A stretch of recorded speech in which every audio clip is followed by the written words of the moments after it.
Hi, Dr. Andrea. Today we're talking about HeartMath, and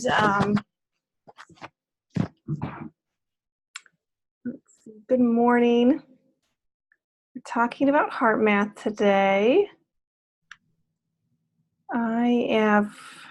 Okay, great. So I've had a few wonderful stories this week from people who have had sessions with me and appointments in general, and one of those discussions was talking about how you can help other people, right? So this woman approached me, and she's a member, so she has access to these resources, and she mentioned that she has a grandchild who needs heart-focused breathing. I mean, we all need heart-focused breathing. I mean, I rarely say everyone needs everything, and there might be rare exception where someone does not need heart-focused breathing.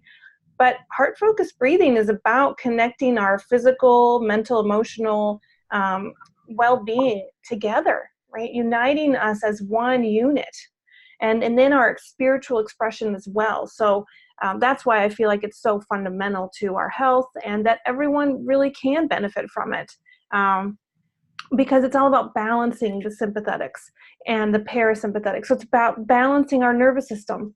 A lot of times people are kind of feeling that fight or flight. So they're like jumpy, agitated, difficulty sleeping, short with others, or having a hard time, not being reactive in a situation.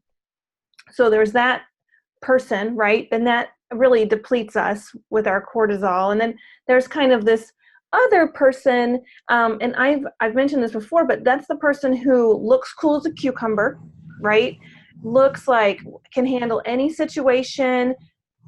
Something could be on fire, and they're like, okay, we're gonna, okay. And just like, they just might say okay a lot, but other people kind of rely on them as a rock, but they're like deer in headlights, and they really are freaking out on the inside. And so I sometimes call that parasympathetic or calm overdrive. So they are, they're freaking out on the inside. They're cool as a cucumber, supposedly, but really they're internalizing all that stress.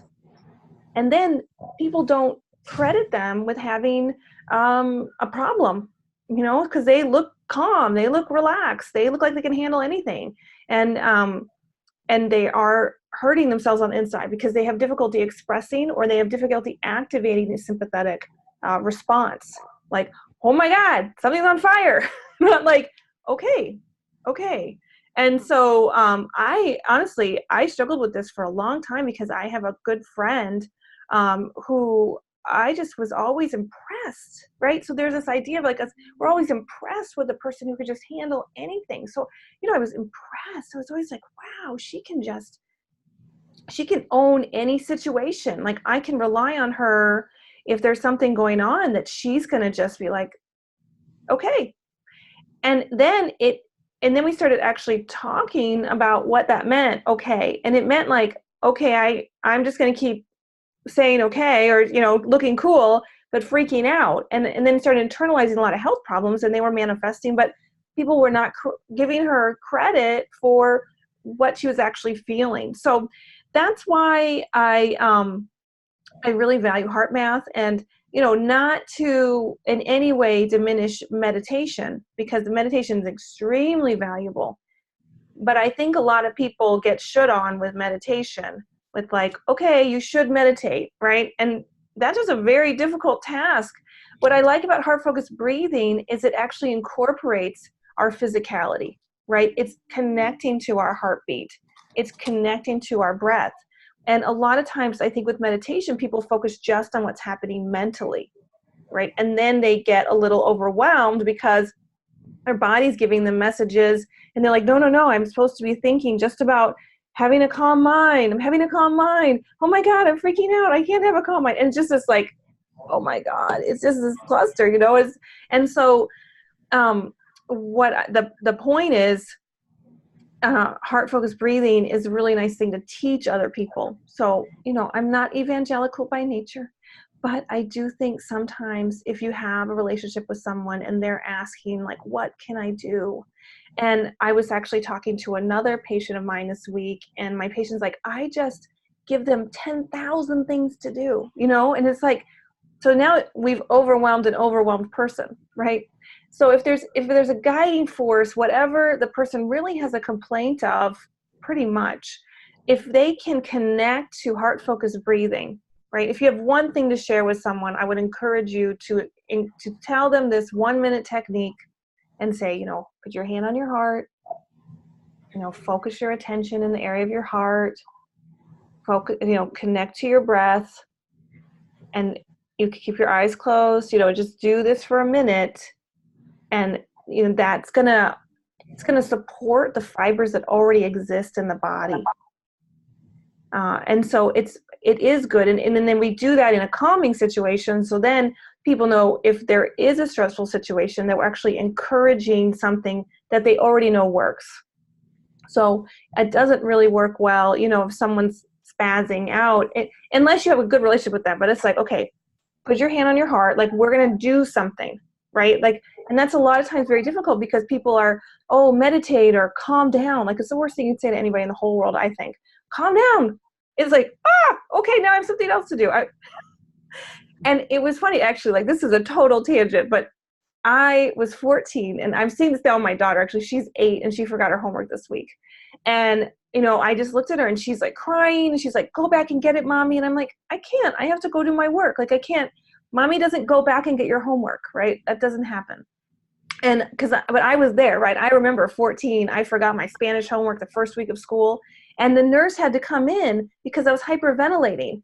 Because it's true, I was. It was the second time in my whole life that I forgot my homework. The first time I was in the 2nd grade, and I actually was able to go home sick, and nobody knew I forgot my homework because I was sick physically, that I forgot my homework. And I don't want my daughter to have to go through that, right? I don't want her to have to feel pressure that's totally unnecessary. And most pressure in life is totally unnecessary, right? So, but I'm also going to make her feel like, okay, I made a mistake. It happens. Like, take self-acceptance, self-forgiveness. Like, these are better tools than me rushing back home to bring her homework packet. And so I'm like, I know it's difficult. I understand. I love you. And it's okay. It's just okay. So I, on the other hand, so I try to kind of tell her, like, take a breath, put your hand on your heart. And she, she resists that. She's 8, and I understand she resists it. But if you can kind of get her to do it, she's like, okay, I can connect. But we're not right there. But she knows that I'm trying to just tell her, it's okay. Put your hand on your heart, feel your breath, and just be back in the moment that you're safe, you're supported, you're loved, and yes, you forgot your homework. Tangential to quality of life, right? But at 14, I was exactly like her. So, and I wish someone would have been like, it happens. Hey, you know what? Yeah, you're gonna get dinged a point. You don't even worry about it. Like, don't worry, and not don't worry, but like, hey, it happens. Like, focus on what really needs to do, which is keep your cortisol level down, keep your heart reinforcing positive messages to your brain. So the nurse came to the Spanish class to get me, and she said, we had an elevator. So I was in a school with an elevator. I mean, that doesn't happen very often. I think now it's more often, but she put a bag in front of my mouth, and she goes, put your lips like you're kissing a boy. And I was like, oh God, I've never kissed a boy, and I'm hyperventilating, and I forgot my homework.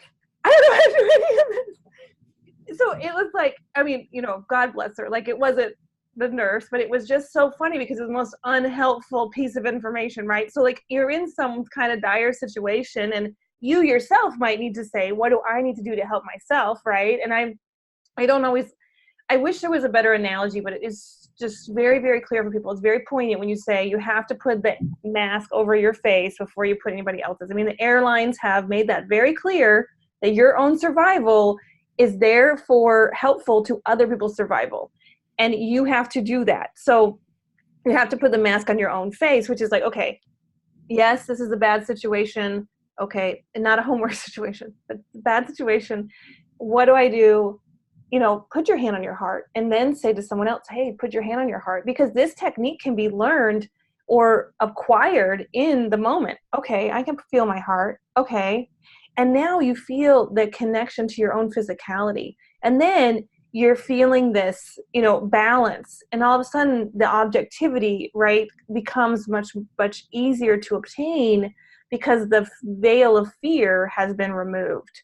And so kind of getting back to my patient saying, like, can I teach this to my grandchild? It was like, absolutely. So any of these resources that you have are totally meant to be shared. If there's a video or a highlight that you want a family member to watch, just send them the link. I mean, I'm happy if you do that. I'm delighted for anything that you have as, in this program, in any program. It's like, just pass it along, it's what matters. So don't hesitate. And that's what I wanted to share is like, but, just also lead by example, because if someone else is freaking out, you're probably in a kind of a freak out moment. And if you can lead by example, put the air mask on yourself or whatever, the air thing, then it's like, and people who practice this, when they get into a situation that requires it, that's like, it clicks on. And I see this time and time again in the monitor, in the individualized appointments. People just, once they start practicing this a little bit, and I see it people who have Alzheimer's and dementia, I see it in 6-year-olds, the gamut. Within that, like, very, very brief time, definitely within the minute, people have connected. Then, it's just a matter of saying, okay, now kind of continue that on by thinking about appreciation or gratitude, so you can continue that resonation of that feeling. And then, and then the idea to project it again to yourself. So it's like, okay, yourself and then others, but most importantly, first yourself. So that is something to do in a very acute situation. And they talk about that in the HeartMath sessions, how to have a trauma protocol or heal the moment, so we've gone through all the techniques. And this is probably the last segment for HeartMath. Next month's topic to be announced, TBA for sure. But I just wanted to help with people on the understanding of proselytizing HeartMath, and just know that it's for a greater good. Even if people often might not hear you, first of all, you probably need to do it for yourself in that moment, and that's okay. And you can share it with others quite simply. And then if you can show them like, hey, I was spazzing and now I'm like within a minute, I'm like able to assess the situation and come to a much better objective action, you're helping everybody. So you're leading by example, you're healing yourself, and then you're saying like, hey, this is what I'm doing. And you can say it out loud, put my hand on my heart, connect to my breathing, follow my breath, in 5, out 5. And that's what you do. Now, some people too, just if you are teaching this and it's not in an acute moment, you can, and people will say, what about 4 and 8 and all these other breathing techniques? No, just 5 and 5 best you can. If you can get to 4 and 4, fine, but keep it balanced. There's a lot of research in that, a lot of science, and it's really not a lay discussion, right? It's really someone who has a lot of this, and I would say that most people who are talking about breathing depths don't have no idea what they're talking about. So it's not a lay discussion. It's not, just do what the HeartMath says. It's 5 in and 5 out. Or if you can't get, some people, it provokes, breathing actually makes them anxious. And there is a reason for that inherent in our body, because if people are trying to take too full of a breath, it's closer to this on the spectrum for hyperventilation. So if they just take a nice, if they have some kind of respiratory disorder, or they have like a anxiety disorder, then if they try to do 5, that might freak them out. But you're like, okay, just go to 3, just come back from 3, put your hand on your heart and just let that flow happen in a very balanced manner. So I do have people say like, what about 4? What about 8? And I'm like, yeah, I could talk to you about that. I literally could talk to you about that for probably 6 hours solid. Breathing patterns and such. Just do 5. It's the way to go. So, and then just like, you can say, breathe in, breathe out. You can lead that, right? And, it's just nice. And I've started some of our staff meetings that way, or, I've started some of my appointments that way. I mean, I really wish that I started most of my appointments that way, to be honest. And that's something I keep reintroducing to myself. Just put that in to the appointment, put that into the initial assessment. But just saying, breathe in, breathe out. Yeah, and let your out breath be slow and easy, and then again. So, just then say, like if you have that relationship with that person, you're like, I see your shoulders relaxing, right? I see your face relaxing. So acknowledge objectively what's happening in their physical being.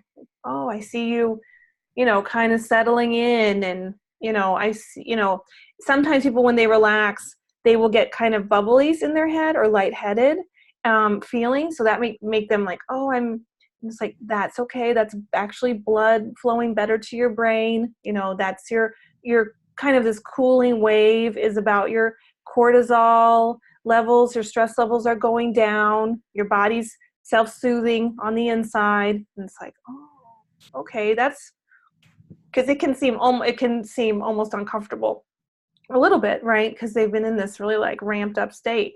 It's like, nope, you're getting blood supply now to your fingers, like that's all these things are okay. So then you really help them tune into their physical being. And I'm actually teaching a class, I think in 2 weeks, there's a conference in Lansing, and it's about, I kind of got into the, well, you're the doctor who does manipulation. And I'm like, well, yeah, I am the doctor that does, but I do a lot more than that. And I don't want to just be perceived as the bone cracker. That is the last thing I am. And I'm like, well, how do I talk about the physical being, from a mental, emotional, physical, spiritual connection? So HeartMath is going to be part of the conversation, of course. And then really the next component of the conversation is posture. Because there's sleeping, sitting, and standing posture. So I'm actually going to talk about those, and I'm going to actually start talking about more of those ideas. It's another segment I'm going to go into. But I was like, it's so much about connecting into our physicality and our physical being and our expression in the world, right? And then our that is so important. So it's not really about necessarily resolving pain. I mean, it is about pain, but it's about more like I'm not the bone cracker, or I'm not the chronic pain doctor. It's like, it's about creating balance. I'm the doctor that wants people to have a balance in the autonomic nervous system. So that you can say is very physical, because that's our brain, our spinal cord, our nerves. But then it's also our hormones, neurotransmitters are coming from the gut. So I have to kind of help people understand that the physical body has so much of a relationship to our emotional and mental well-being. So that is my role. And so that is something I'll be doing and talking more about. And so I might do that next month, kind of do that on one of our sessions. So yeah, I think we've done great. I would encourage you to do some of these techniques. I think just even teaching people, if you have a responsibility to do a group activity, it really is a 1 minute, and it makes people trust you too, because they know that you've kind of tapped into this like balance, and they're like, wow, she's very balanced, or he's very balanced. Like, and that's a good connection for you or for anyone, right? If they see you in that dynamic. So, are there any questions about HeartMath? I mean, that's kind of like the biggest thing to say in the whole world. But, again, just like when we talk about our physicality and HeartMath, we really can look at preventing disease or correcting disease, congestive heart failure, arrhythmias. I mean, definitely heart diseases. And that makes a lot of sense. Now that we're on the tail end of this a year later, it's like, let's do HeartMath before we close. Oh, absolutely. Great idea. So now that we're on the tail end of this, you can really see like these discussions that I had in the beginning about, what are our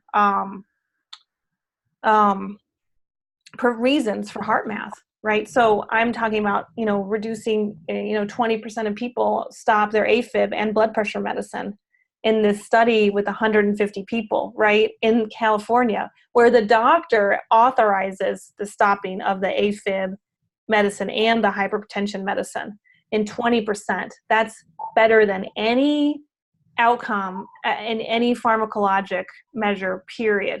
congestive heart failure reduction. I mean, diabetes. It works with breast cancer because you're looking at the bathing effect of the hormones, of the stress level. You know, you're looking at regenerating and going from depletion, which is exhausting in the body. It depletes our nutrients. It depletes our hormone stores. It confuses the body about priorities.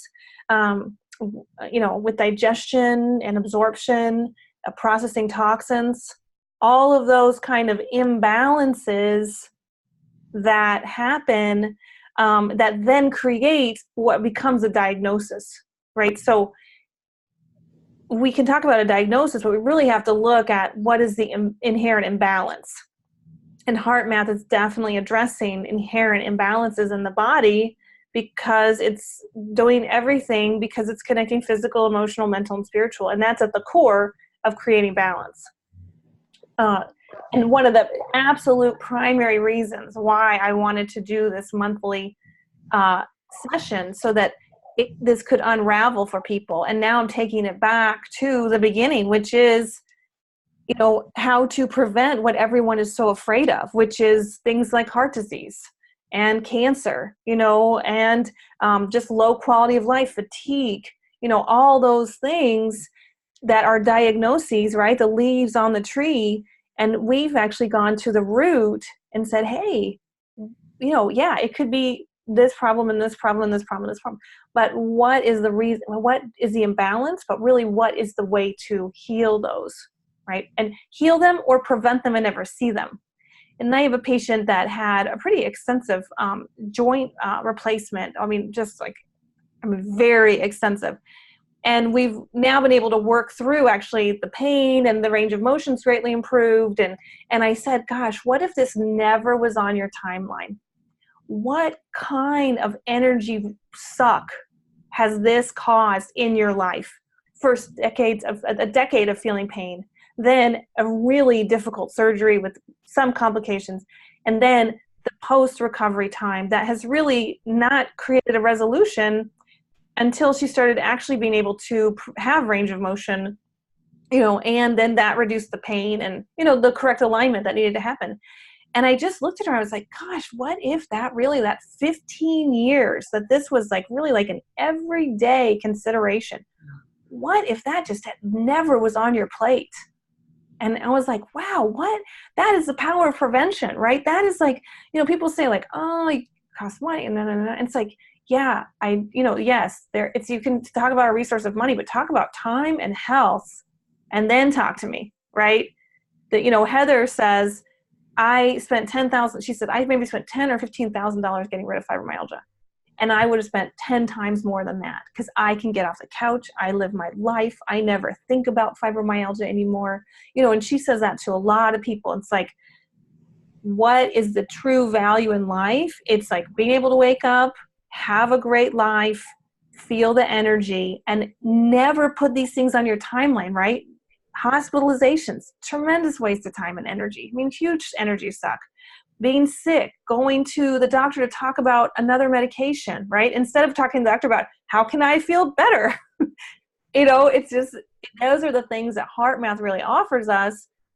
And that's why I really encourage people to use it and then just share it. You know, I mean, like I said, I'm not evangelical, but man, if you can just help one more person stay, they breathe better so they don't have an asthma attack the next day, you know, so they don't use their inhaler, or they don't feel like they need to go to the hospital. I mean, these are the outrollings of this day in and day out application of things like HeartMath, you know. So that is, I think, really how we have wrapped up HeartMath for this year.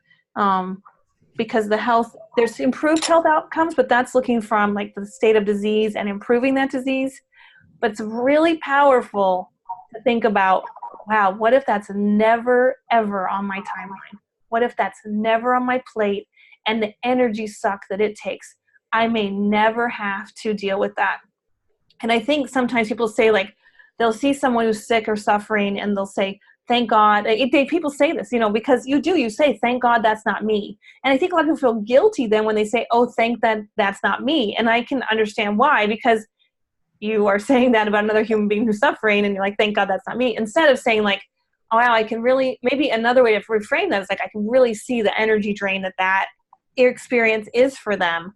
I need to recognize, what I can do to keep that off my plate and never occurring. So it's a way to acknowledge them and their suffering, but then also like, okay, what is the mind kind of framework there of like, yeah, that's an example that I don't want to replicate. So what, how are imbalances present so that I don't ever have that. And that's prevention, right? So it's kind of a thing we have in our culture. I don't know if it's in other cultures, but it's like, oh, I'm so glad that's not happening to me, or I'm so glad that's, I don't have to deal with that. That's people say that. And instead it's like, wow, I want to make sure that I do what's necessary so that is never on my plate or never an energy suck in my own life. And it's a little bit different because it's looking more about, okay, I still have to take a lot of action to make sure that is not going to occur or reduce the risk dramatically. So, if people do see that, it's like, okay, well, how does that happen, right? And a lot of times people just really disconnect that sense of control. Like, oh, they have cancer, I'm so sorry for them. Instead of like, they have cancer, but you lead exactly the same life that they do. So maybe you need to recognize like, hey, I see some problems here and that are in the lifestyle, in the support for nutrition, in the digestion, and in the lack of movement. And I need to say, hey, that's really what I'm learning from for this person. Using HeartMath as well. So, yeah, that's a real powerful implication for HeartMath. So, okay, our final to do for heart focused breathing technique in HeartMath. Of course, I'll be referencing it, okay, often and using heart focused breathing. But okay, so if you'd like, you can close your eyes, put your hand on your heart. Focus your attention in the area of the heart. Imagine your breath is flowing in and out of your heart, breathing a little slower and deeper than usual. I need about 1 minute.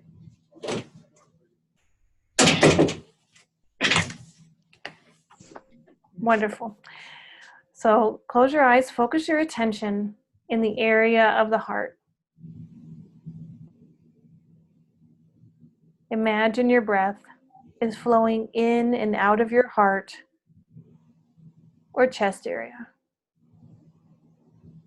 Breathing a little slower and deeper than usual. As a suggestion, inhale 5 seconds, exhale 5 seconds, or whatever rhythm is comfortable.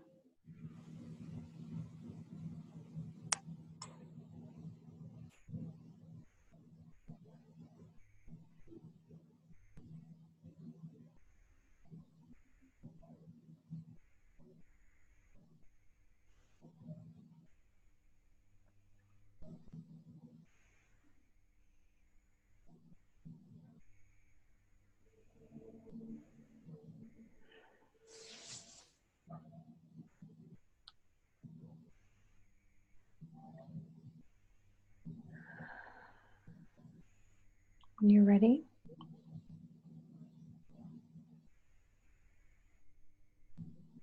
open your eyes.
Thank you. And it's been quite a year. And we will see you soon. Thank you. Okay.